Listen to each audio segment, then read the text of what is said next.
آج کی اس ویڈیو میں ہم بات کرنے والے ہیں، اگر کسی کے کاروبار میں بندش آ رہی، کسی کے رزق میں بندش آ رہی، یا کسی نے کوئی ایسا سامان منگایا یا مال تجارت منگایا جو کسی مقام پر آ کر پھنس گیا، تو آج کی اس ویڈیو میں آپ کو ایسا وظیفہ بتاؤں گا کہ آپ کے تمام جو وہ رکاوٹ تھی، گھر میں تنگی تھی، یا کاروبار میں بندش تھی، یا کسی کو کوئی جاب نہیں مل رہی، نوکری وغیرہ نہیں مل رہی، یا کوئی کاروبار ان کو نہیں مل رہا، روزگار نہیں مل رہا، آج کی اس ویڈیو میں ایسا وظیفہ بتاؤں گا جو آپ کی تمام مشکلوں کو حل کر دے گا۔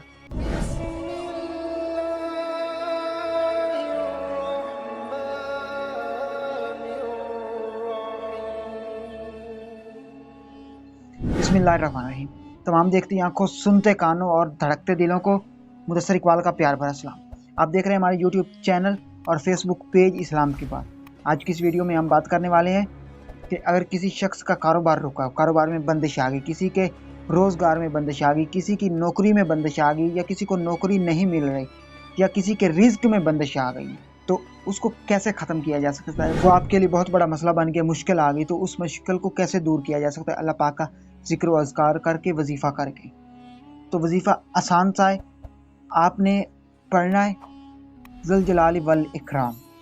اگر آپ اس کا وظیفہ کریں گے 114 مرتبہ عصر کی نماز کے بعد صرف 7 دن، تو یقیناً آپ کی تمام مشکلات دور ہو جائیں گی۔ آپ کے کاروبار میں بندش آ گئی، رزق میں بندش آ گئی، یا کوئی بھی اس طرح کی رکاوٹ ہے، تو وہ یقیناً ختم ہو جائے گی، وہ مشکلات حل ہو جائے گی، وہ مشکل حل ہو جائے گی، وہ رکاوٹ وغیرہ دور ہو جائے گی۔ تو میں امید کرتا ہوں کہ آج کی ویڈیو آپ کو پسند آئی ہوگی۔ اگر آج کی ویڈیو پسند آئے تو ویڈیو کو لائک کر دیں اور چینل کو سبسکرائب کر دیں۔ اس ویڈیو کو زیادہ سے زیادہ اپنے دوستوں کے ساتھ، فیملی ممبر کے ساتھ اور مسلمان بہن بھائیوں کے ساتھ ضرور شیئر کیجیے گا۔ اگر یہ ویڈیو آپ شیئر کریں گے تو ہو سکتا ہے کہ ایسے مسلمان بہن بھائی تک یہ ویڈیو پہنچ جائے جس کے کاروبار میں یا رزق میں بندش آ رہی ہو، اس کا رزق تنگ ہو، وہ تنگ دستی کی حالت میں آ گیا، مفلسی کی حالت میں آ گیا، اور وہ یہ ویڈیو دیکھ کر اس وظیفے کے اوپر عمل کرے اور اللہ پاک کو راضی کر لے اور اس کی تمام مشکلات وغیرہ حل ہو جائیں، تو یقیناً یہ ویڈیو آپ کے لیے اور میرے لیے صدقہ جاریہ بن جائے گی۔ اگر یہ سانسوں کی ڈوری سلامت رہی تو بہت ہی جلد تمام دوستوں کے ساتھ دوبارہ ایک نئی ویڈیو میں ملاقات ہوگی۔ تب تک مدثر اقبال کو دیجیے اجازت اور اپنا بہت سارا خیال رکھیے۔ اللہ نگہبان۔